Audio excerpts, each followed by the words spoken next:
Hi everyone, I'm Juns Marnalemfal and I will report about the history of food service industry in 20th century. The history of food service industry in 20th century. What is food service industry? The food service industry encompasses all of the activities, services, and business functions involved in preparing and serving food to people eating away from home. This is such a big subject that I'm focusing only on the two world wars of the 20th century. Both wars made restaurants more central to modern life. The restaurant industry emerged larger and with a more diverse patronage.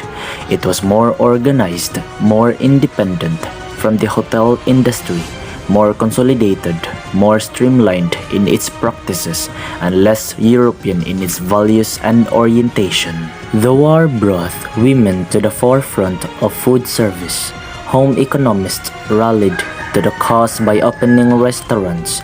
In Washington, D.C., a graduate of Cornell's home economics program began a cafeteria for war workers nicknamed the Dome Econ Lunchroom. Wartime prohibition followed by national prohibition in 1919 dealt a blow to fine dining.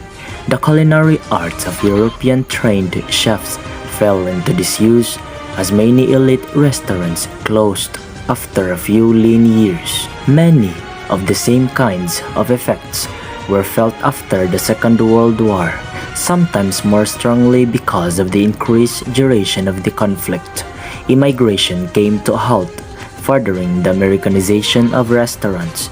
Women trained in institutional management and home economics continued to enjoy expanded opportunities and prestige.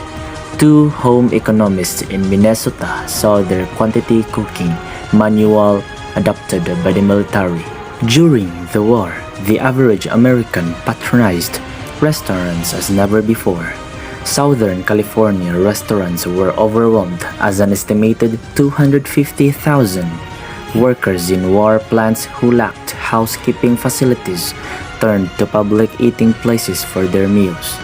Already in 1944, the National Restaurant Association was looking forward to augmenting short staffs with some of the estimated 300,000 to 500,000 military cooks and bakers to be demobilized at war's end. Tuition under the GI Bill lured thousands into further training as restaurant cooks, managers, and proprietors. A number of common menu items can be attributed to World War II. Restaurant patrons learned how to eat lobsters, which were plentiful because they were not rationed. Pizza parlors proliferated because pizza was also simple to serve. Conscripted country dwellers were introduced to seafoods in military service. Veterans who had served in South Pacific discovered a liking for Polynesian food. Last but not least, the ideal of organizational efficiency was stimulated by both wars. The World War II post-war period saw the rise of a much larger food service industry. Thank you so much for listening. Once again, I'm Juns Marnalemrafal and this is Reporting.